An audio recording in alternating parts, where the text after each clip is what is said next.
Thiruchitrambalam.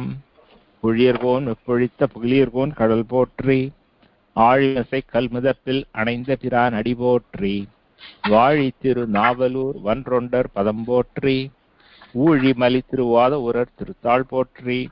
Thiruchitrambalam. So Madhuri, I think you can recite only the fourth verse that we are discussing right now, and then once you recite the fourth verse, then we'll continue with the stories.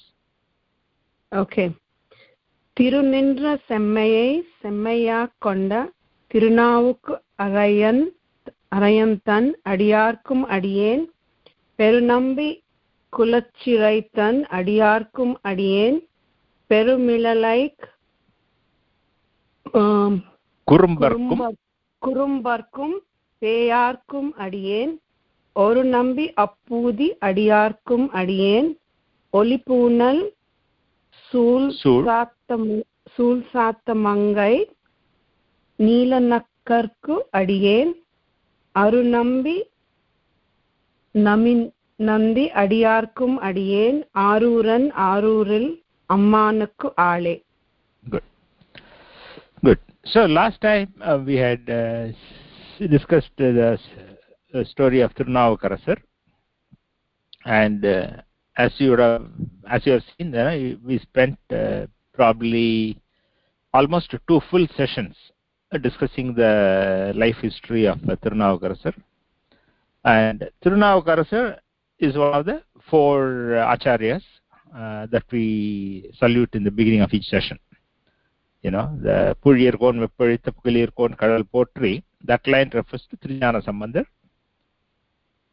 Aazhimisai Kalmudappil Anaintha Piran Adi Potri, that refers to the Tirunavukkarasar. Third line and fourth line refers to Sundarar and Manikavachakar. So Tirunavukkarasar, we have seen the story, that it's a long one. Similarly, Trijnana Sambandhar, who we will see later in one of the future sessions, his story is also fairly detailed. So now we are continuing the 4th song. We have seen Tirunindra Semmaye Semmaya Konda Tirunavukku Arayantan Adiyarkum Adiyen. That we have covered. Now we are continuing. Perunambi Kulaccirai Adiyarkum Adiyen. Nambi is among men, people who are considered very noble, very esteemed, very highly respected men. They are called Nambi. So that's why in this song you will see Perunambi Kulaccirai, Purunambi Appudi, Arunambi Naminandi. So those are Kulaccirai, Appudi, Naminandi. Those are 3 devotees, their names. And so Sundarar is saying Perunambi means the great Nambi, Kulaccirai. KuLacciRai is the name of the devotee. Perunambi Kulaccirai Tan Adiyarkum Adiyen. I am the servants of devotees of KuLacciRai, who was a great person. Right? KuLacciRai, he was the chief minister of Pandya king. So during the period of Trijnana Sambandhar and Tirunavukkarasar, the king in Madurai was known as the Kun Pandyan. Pandyan is a Pandya king. Kun means humpback. He had a hump in his back. Body deformity, right? Some people have this hunched back, right? They have a hump. Their head is not straight, but it will be like a bent with the thing. So he was known as a Kun Pandyan, that king. And his wife, the queen, was the daughter of the Chola king. And in Pandya's ministry, KuLacciRai was his chief minister. So we don't know much about KuLacciRai nAyanAr, his personal life or his life history before the main part that we will talk about and after the main part, right? So we don't have the details. All we have in Periya Puranam are the basics that we have gathered from the main story, and also Thiruñāna Sambandar, when he went to Madurai to engage with the Tarkam, the disputation with the Jainas, and free Pandya kingdom from influence of Jainism and reconvert the Pandya king to Hinduism. So when Thiruñāna Sambandar went to Madurai, he sang a padhigam praising the Shiva in Madurai temple, and in that padhigam there are 11 songs. And what Thiruñāna Sambandar did in that padhigam was that in the first song he praised ammaiyAr, the queen, and in the second song he praises the minister kulacciRai, third song he praises the queen, fourth song he praises the minister. So even though Thiruñāna Sambandar is, sings only about Shiva, but he considered kulacciRai and ammaiyAr, the queen and the minister, as great devotees of Shiva. And so in his padhigam he sings some of the glories of ammaiyAr and kulacciRai and says, "O Shiva, you are worshipped by these great devotees." That way he sings the padhigam. And so kulacciRai is one of the very few people, who have found a place in Thiruñāna Sambandar's padhigams. And Thiruñāna Sambandar doesn't sing about kings and queens and ministers and all that, right? He sings only about Shiva and Shiva's glory, and giving upadesam to the mankind. But such as Thiruñāna Sambandar decided to describe the qualities of ammaiyAr and kulacciRai in one of his padhigams. So it is like, so what the sacred says effectively is that, you can imagine how great kulacciRai will be for him to be praised so highly by Thiruñāna Sambandar. Now we will look at the key episode that kulacciRai plays in this situation. So when the Pandya king was a Jain, and the Madurai was had about traditional account is that Madurai had about 8,000 Jain monks living in the various hills around Madurai, and and the king had become a Jain, and what happens when the king is a Jain? Yata Raja Tata Praja, right? As the king goes, so goes the country. So the Madurai area, everybody had become Jains, and there were very few people following the traditional religion of Saivam and all that. And ammaiyAr, the queen, she was very unhappy that this is what is happening, because she is the daughter of Chola king. So she had heard about Thiruñāna Sambandar's story, and she had heard about his greatness, and she thought that maybe if Thiruñāna Sambandar comes to Madurai, maybe Thiruñāna Sambandar can convince the king to come back to Hinduism. And she had trust in the kulacciRai, the minister, because kulacciRai was a Shiva Bhakta, ammaiyAr, the queen, was a Shiva Bhakta, and so these two were thinking, and the queen says, maybe it will be good if we can bring invite Thiruñāna Sambandar to come to Madurai. And so kulacciRai, the queen cannot do this directly, right? So she tells kulacciRai, and kulacciRai, he arranges some trusted people, to send as messengers to go to Chola kingdom and invite Thiruñāna Sambandar to come to Madurai and help recover Saivam in Madurai. So the messengers, I don't know how many of them went, maybe 3, maybe 5, I don't know what was the number, a handful of messengers, right? Because these kind of sensitive matters, you are not going to send 10 people. So they probably sent 2 or 3 people.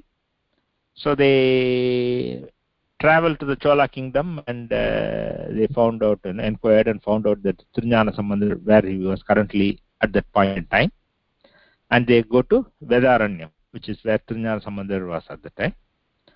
Go to him, and then they tell him that, deliver the message and explain to him what the situation in Madurai is. So Tirunjana Sambandar comes to Madurai,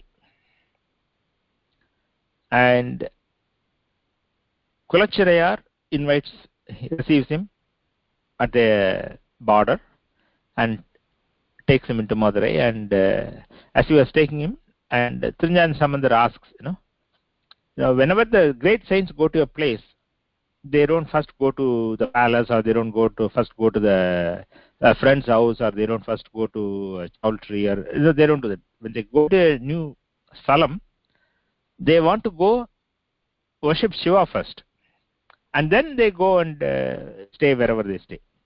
Like that, as soon as he entered the border of Madurai, Tirunjana Sambandar asks, where is the Alavai temple? Alavai is the name of the temple in Madurai. I think I have mentioned it, right? The temples do have names, and Alavai is the name of temple, but it also comes to refer to Madurai as well. So both. But so in thevaram, the salam is referred as through Alavai. So immediately, the devotees and the kulacciRai points to that direction and shows the temple tower, and says that's Alavai. So Tirunjana Sambandar starts singing a padhigam, Mangiyar Karasi Valavar Kon Pavai. This third Tirumurai, padhigam number 120, and he sings that padhigam, and as he sings the padhigam, he is walking, right? He walks to the temple. Maybe it would have taken him, let's say, 15-20 minutes to walk to the temple, but as he was walking, he was also singing. That's how this padhigam was sung. So he goes, and then Tirunjana Sambandar is kulacciRai takes care of all the arrangements. He arranges a guest house where Tirunjana Sambandar and his entourage can stay and all that. So it's a lot of details are there in the story, but we'll see the details in Tirunjana Sambandar story. So they have the Tirunjana Sambandar goes to the king, and the giants try to debate him, and in the debate, the king is sick at the time, so the king says, we can have your debates later. First, take care of my fever. Whichever side takes care of my fever, I know that, that is the right side. So the giants try, but the fever doesn't go. Tirunjana Sambandar sings one padhigam, very famous padhigam called Mandiramavadi Neeru, and that fever goes away. Then the giants say, okay, we will prove our superiority in a visible way, right? In a debate, it's all words and arguments and logic and all that, right? Not easily visible to everybody. So, but we will visibly prove our superiority. They said, we will put our mantra books in the fire. You put your books in the fire. We will see which one survives the fire. So they do that. Giants' palm leaf manuscripts are reduced to ashes. Sambandar's palm leaf manuscript remains fresh without getting burnt. So they again say, let's do one more. And at that time, kulacciRai intervenes. The chief minister says, hey guy, your first argument you lost. Second time you had another test, and again you lost. Now you are asking for a third test. So if you keep asking, if you lose in the third test, you will ask for the fourth test and then fifth test. Where is the end to this? So kulacciRai intervenes at that point and asks, okay, you are going to have a third test now. You have lost first two. Now you want a third one. Okay, if you have to have a third one, what will you do if you lose the third test also? Tell me. Then we will do the third test. So giants say that, hey, if we lose the third test, the king can execute us at stake. Something like that. So they agree that if they lose the third test, the giants will be executed.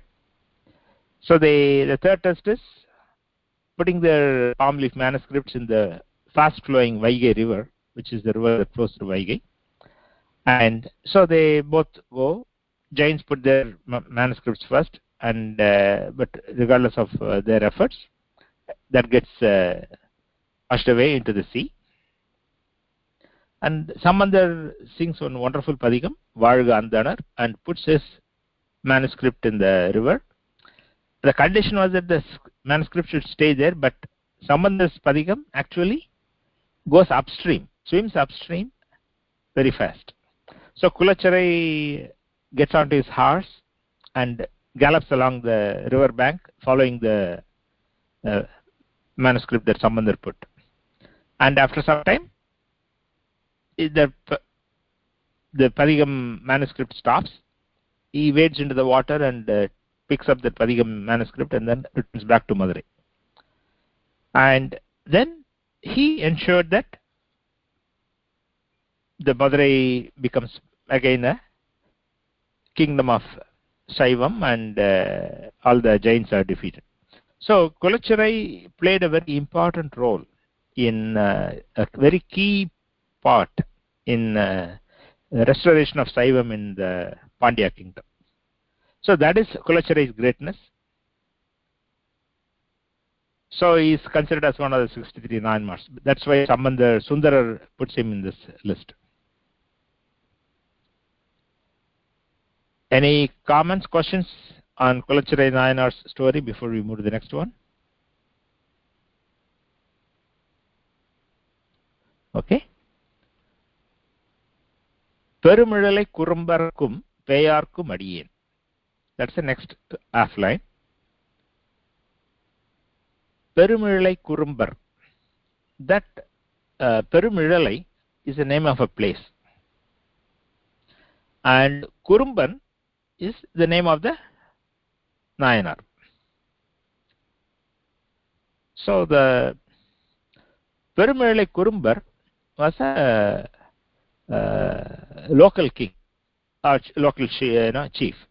You know how it is, right? In those days, there will be a big king, and then there will be smaller kingdoms, and then there will be local chiefs, and all that, right? So Kurumbar was a local chief of the local area, and he was a great Shiva devotee. As we know that anybody who is listed in this padhigam, they are all great Shiva devotees. And he was a contemporary of Sundarar.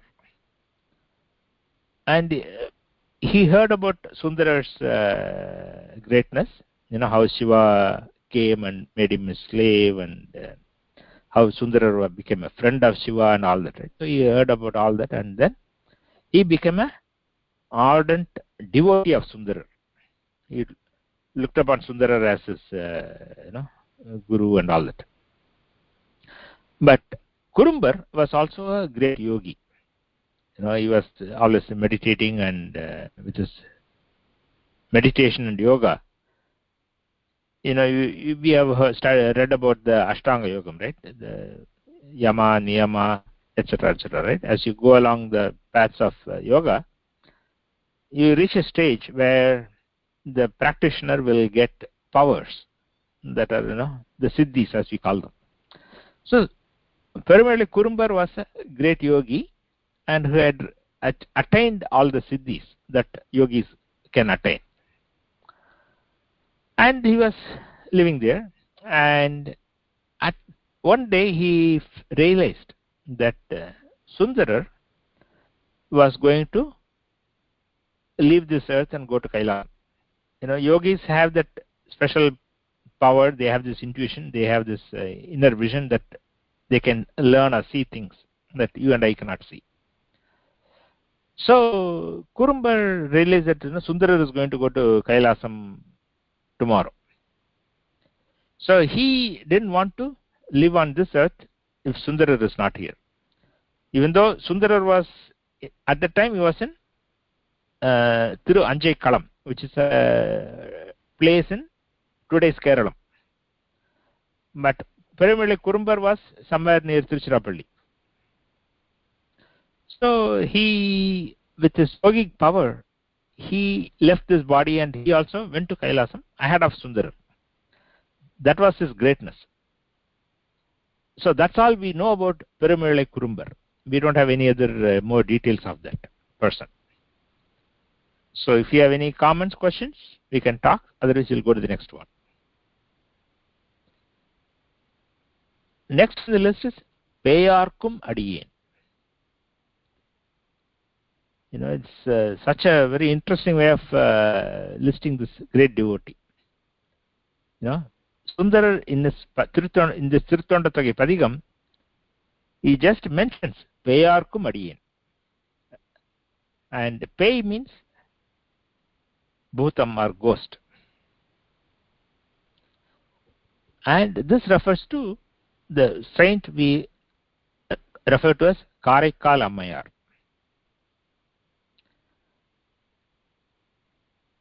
kAraikkAl ammaiyAr, kAraikkAl is the name of a coastal town in about 200 kilometers south of Chennai. And kAraikkAl ammaiyAr's period is even before Sambandar's period. Maybe in the common era that we are following today, she probably was in the 2nd century or maybe 3rd century. In that kind of time frame. Sambandar was around 600. So kAraikkAl ammaiyAr is about 300 to 400 years before Sambandar. So in kAraikkAl, there was her father was a Vaishya, merchant class. So there he was and in those days the merchant class, they were the ones who were the wealthy ones. So he was a very wealthy merchant, and then they had one daughter, and that daughter they named Punitavati. And the Punitavati is the one who later becomes kAraikkAl ammaiyAr. So Punitavati was a very special child, They had, so only child, and she was, taken care of very well by the parents. And Punitavati, with her previous janma's devotion and all that, she was a very devout child, even as a young child. And she grows up as a young girl, reaches marriageable age, and her father wants to find out who is a suitable groom for our daughter. They send out they through their contacts they find out that there is this boy in Nagapattinam. Nagapattinam is another coastal town, maybe another, let's say 30-40 kilometers south of kAraikkAl. And there they find a suitable groom from merchant class. So they decide to get them married, but her parents did not want to be away from their daughter, right? Because she's the only child they had, and so they wanted to make sure that she would live in kAraikkAl even after she is married. So they talked to the groom's family, and they set another business establishment for their son-in-law, so that after Punitavati and is married, they can continue to live in kAraikkAl. And it all works out well. So Punitavati and this Paramadattan, they get married, and they set up a separate household in kAraikkAl, and he has got his own separate business now. So they're like a newly married couple. They set up a household and they're enjoying life.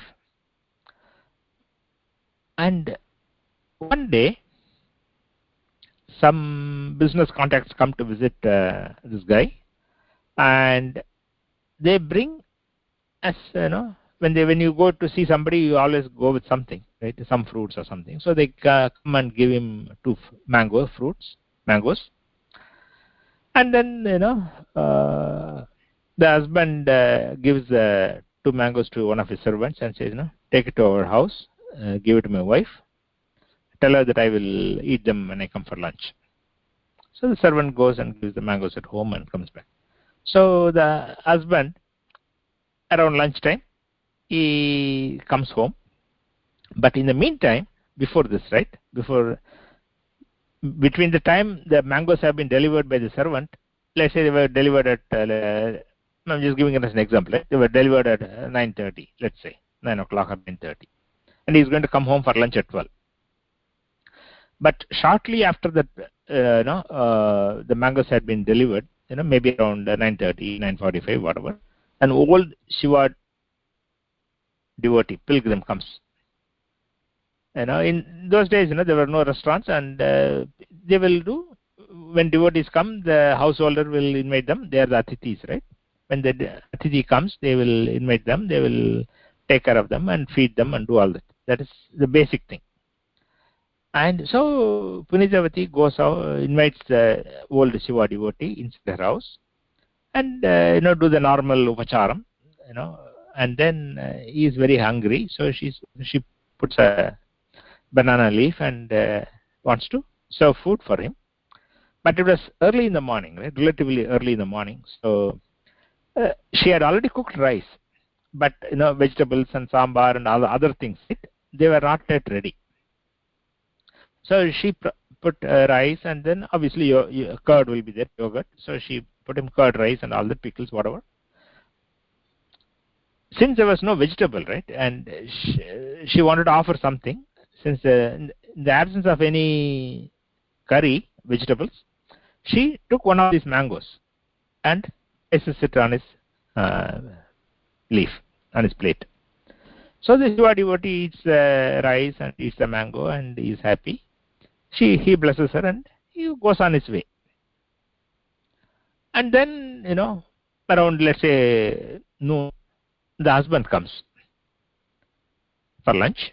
Then, she serves him lunch, and then he eats his lunch, and then as part of the thing, she serves one of the mangoes. He eats the mango. It's a very tasty mango. He enjoys it very much, and he says, oh, it's a very tasty mango. Bring me the other mango too. I want to eat that. Now, the Punijavati could have told him, Shiva devotee came, I have served him that other banana, other mango, I don't have it right now. She could have told that, but she couldn't say that. Remember, this is like 1800 years ago. The period is very different. And the servant had come and given her those 2 mangoes, saying that, your husband has asked me to give them to here, and he said he will eat them when he comes for lunch. So the husband has communicated that he will eat them when he comes for lunch. So he had given 2 mangoes. Now she had given away one of those mangoes. So she felt a little bit guilty that she had failed somewhat in her duties as what a wife should do. But she doesn't know what to do now. So she goes inside the kitchen as if to bring the other mango. But when she's in the kitchen, she doesn't know what to do. So all she can think of is, oh Shiva, help me. What am I supposed to do now? I'm in this kind of a difficult situation now. What do I do? And as she was thinking, suddenly she felt that there was a mango in her hand. She looks at her hands, and there's a mango. So she's so relieved that God has given her this mango. So she can fulfill her duty as a wife. So she goes, serves that mango to her husband. He eats that mango, and obviously this mango was mango given by Shiva. So you can imagine the taste it will have. So the husband says, hey, I gave you 2 mangoes from one tree, and the first mango I ate was like this, but the second mango I ate is very different from the first mango I ate, and it is divine, heavenly. I have never tasted such a mango in this world. what is this mango? Where did he get this from? Now, she could not tell him that either, right? Because this is given by Shiva. How can you go tell anybody that Shiva gave me this mango? So she is debating what to do. She doesn't want to. She shouldn't reveal how she got the mango, but at the same time, her husband is asking her to tell the truth. So finally, after, finally means what? All these thoughts goes in her. When we are in a difficult situation, various thoughts will race through our mind. So maybe it takes 20 seconds, but we would have had 30 thoughts in the 20 seconds. So she finally tells the husband, that this is what happened. The Shiva devotee had come in the morning. I served him the other own mango. Since you asked for the second mango, I did not know what to do. And then Shiva gave me, I was praying to Shiva, and this mango came in my hand. That's what I served. And now you can imagine, how the husband would think. He's his wife, right? Whatever, married for a year or 2 years, whatever is the period. And he says, what? You prayed and Shiva gave you a mango and you gave me that? And you want me to believe this? Okay. If Shiva will give you a mango, let me see. Get another mango, let me see. Now, she is in a very, very, very difficult spot. Now, if she doesn't get another mango to give it to her husband, he will think that she has lied.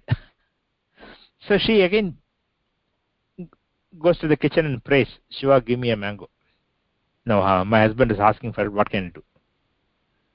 And lo and behold, another mango comes into her hand. So she comes and has the mango in her hand. The husband picks up that mango, looks it around, and as he is holding that mango in his hand, it vanishes. Okay? Because the husband didn't say, get me another mango, I want to eat it, right? Get me another mango, let me see. So the husband got to see the second mango, but it vanished after he had seen it. Now the husband believes that his wife got the mango from Shiva. Okay, he is convinced now. But at the same time, he says, he is thinking, she is such a great saint. How can I treat her as my wife and live a normal husband-wife relationship with her? He doesn't know what to do. So he doesn't tell her that. But this is what is going on in his mind for a few days. And one day he tells her that he is going on a business trip, on a ship. The merchants will go take a ship, they will go to Burma or whatever is other coastal kingdoms, right? Whether it's the east coast of India, whether it is across the Bay of Bengal into Burma or other places. He says, I am going on a business trip. It will take me a while before I come back. So he goes on a trip, and then he doesn't come back to kAraikkAl.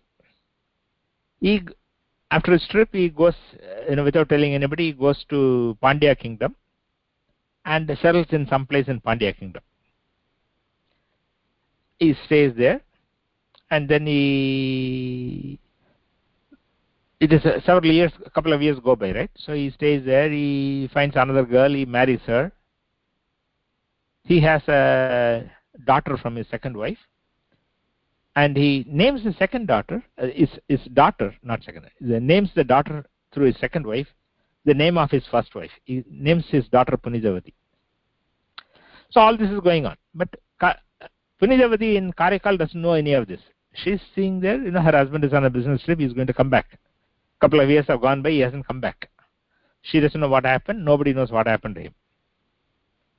And one day, some of her relatives who were on some other pilgrim tour or whatever trip, they happened to see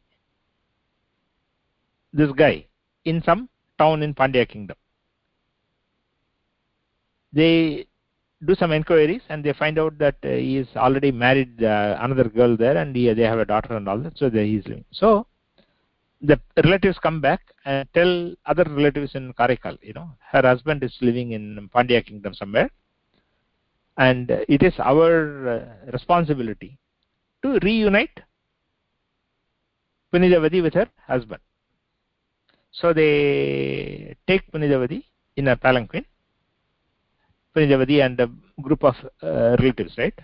Uncles, aunts, whatever, cousins, whatever relatives, the group of relatives go along with her to the Pandya kingdom.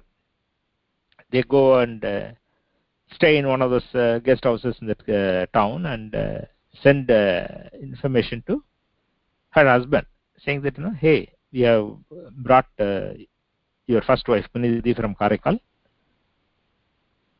As soon as the message goes to the husband, he is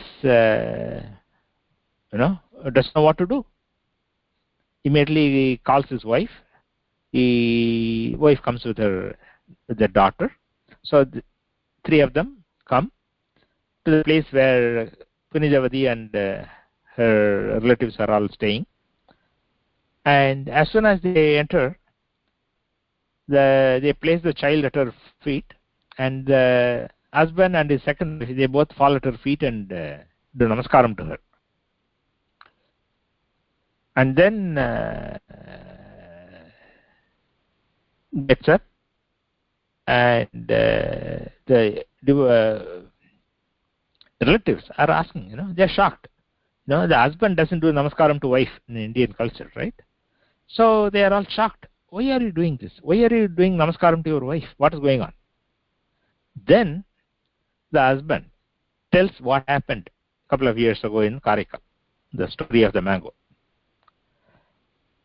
And he tells them that, she is a saint. How can I live with a saint as her husband? And after telling the story, he and his wife again fall at Punithavati's feet and tell her that, this is our daughter and we have named her after you. So Punithavati is surprised at all this. What can she do now? Her husband doesn't want to live with her. And so she prays to Shiva. Oh Shiva, I have this beautiful body. Why do you need this beautiful body? If my husband doesn't want me, I don't need this beautiful body. Give me the body of one of the Bhuta Ganas. Make me like one of your Ganas. Give me that form. She prays, and immediately Shiva grants her request, and instantaneously Punithavati, from her beautiful young woman's body, changes into a ghostly figure, like one of the Shiva's Bhuta Ganas. Obviously, when such a transformation occurs in front of your eyes, it will be extremely shocking, right, to everybody. And immediately they all become afraid, and then they move away from her. Karaikal ammaiyAr was from that point onwards, she comes to be known as Karaikal ammaiyAr. Okay, Karaikal is the name of the place. Ammai means mother. Okay, ammaiyAr means mother of Karaikal. So she sings Shiva's glory in several padhigams. She has her works are in the 11th volume of the 12-volume Shaiva canon. She sings something called Mutta Tirupadhigam, and then she sings one Rattai Manimalai, and then she sings Arbudha Tiruvandadi, which is a antadi of 100 songs in Venba meter, all on Shiva. So then she wants to go to Kailasam, to see Shiva in Kailasam.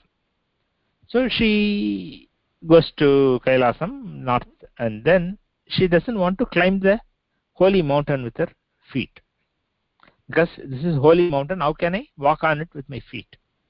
So she does a headstand, and she climbs using her hands on the mountain, on the Kailasa mountain. And then, in Periya Puranam, there is a very wonderful description of how this is happening, right? Sekar, in his devout ecstasy. He is envisioning what happened in Kailasam, and he says, kAraikkAl ammaiyAr, like a ghostly figure, she is climbing the Mount Kailasam on her hands, upside down, and then Parvati and Shiva are on Kailasam, and Parvati asks Shiva, what is this? I see a ghost coming, walking on her hands and coming up. What's going on? And Shiva tells Parvati, this is how it comes described in Periya Puranam. She is the mother who cherishes us. And so she reaches and comes in front of Shiva, and then Shiva says, "O mother." So kAraikkAl ammaiyAr says, "O father." So that's why in Periya Puranam the description says Shiva calls kAraikkAl ammaiyAr as "O mother." And then of course, he asks her, you have made this great effort to come here. What boon do you want? And the Periya Puranam has a very wonderful verse and boon that she asks for. Iravada inba anbu vendi pin vendugiன்றார் பிறவாமை வேண்டும் மீண்டும் பிறப்பு உண்டேல் உன்னை என்றும் மறவாமை வேண்டும் இன்னும் வேண்டும் நான் மகிழ்ந்து பாடி அறவா நீ ஆடும்போது உன் அடியின் கீழ் இருக்கின்றார். So in this rough translation of this verse, right, is Shiva asks, what boon do you want? She says, I want undying love in my heart for you. Iravada inba anbu vendi. That is her request. Then she asks, pin vendugiன்றார். After that she asks second request. பிறவாமை வேண்டும். I don't want to be born again. But what happens if, due to her karma or whatever, if Shiva says, hey, you have to have one more birth or two more births or whatever, what will happen then? Then she says, மீண்டும் பிறப்பு உண்டேல். If it so happens that I have to take birth again, உன்னை என்றும் மறவாமை வேண்டும். If I have to take another birth, please grant me that I will never forget you, even in the future birth. மறவாமை வேண்டும், இன்னும் வேண்டும், நான் மகிழ்ந்து பாடி அறவா நீ ஆடும்போது உன் அடியின் கீழ் இருக்க வேண்டும். In addition to that, I have a request. When you are dancing, I should be at your feet, singing songs as you dance. And Shiva grants her that wish. He says, go to Tiruvālankādu. I will show my dance for you, and you can be at my feet. So she comes back to Tiruvālankādu. Tiruvālankādu is near Arakkonam, near Tirutthani, the northern part of Tamil Nadu. So it's about Tiruvālankādu is about 50-60 kilometers west from Chennai. So maybe it's about maybe 40-50 kilometers south from Kalahasti or something like that. So she goes there, and that's where she is. So if you go to Tiruvālankādu temple, it's one of the Panchasabhas. It's called the Ratna Sabai, and Shiva does the Urdhva Tandavam there. And Aidhihyam is that kAraikkAl ammaiyAr is seated at his feet as he is doing the dance. So if you go to the Shiva temples, in the inner prakaram, you will find the vigrahams of the 63 nayanmars. As you see their sculptures, all the devotees will be standing. Thiruñāna Sambandhar will be standing, Tirunnavukarasar will be standing, Sundaramurthy nAyanAr will be standing, any other 63, every one of those 63 nayanmars, right? All will be standing except kAraikkAl ammaiyAr, who will be shown in a seated position. So if you go to the temple and you see the 63 nayanmars, they all will look similar, right? The vigrahams, they'll all look similar. But kAraikkAl ammaiyAr you can uniquely identify because she will be the only one who is sitting down. And that is because she had that request. that she wanted to be seated at his feet when he is dancing. That's how it is. So this is the life story of kAraikkAl ammaiyAr. If you have any comments, we can talk.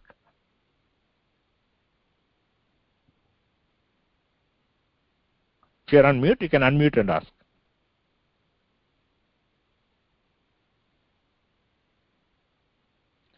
Okay. So should we? Yeah, go ahead. No question. Yeah. So do you want to continue to the next story, or do you want to conclude at this point and continue next week? Yeah, let's conclude and come back on this. Yeah. Okay. We'll conclude here and then we'll continue next week. Yeah. Tiruttoṇḍattogai.